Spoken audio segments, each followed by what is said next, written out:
kechgacha uyimizga mehmon kelgan. Jiz taomini qildik. Jizda qolgan go'shtlarini mana qaytadan boshqa ovqat qilmoqchiman. Ya'ni go'shtlarni qayta yuvib, norinni sho'rvasini osib qo'ydim ichiga. Jizdan qolgan go'shtni soldim. Hozir bu yaxshilab qaynab chiqadi. Ziralar, galina blanka, tuz, xohlagan perparavilan solishingiz mumkin. Go'sht yaxshilab qaynab, sho'rvasi pishgandan keyin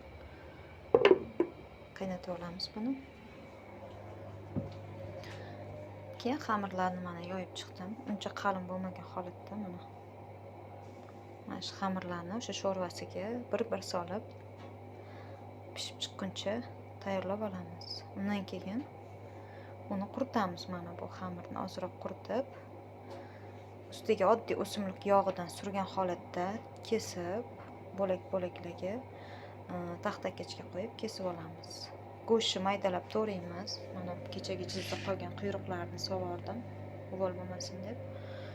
Hozir qolgan sho'rvanikini ham olib bunga to'g'ri maydalab, keyin buni xamirini pishgandan keyin yog'lab turib kesib olamiz. Qarabsizki, norinimiz tayyor bo'ladi. Pishib tayyor bo'lgandan keyin uni ham bir videoga olib tashlab yuboraman, xudo xohlasa. Shunaqa gaplar.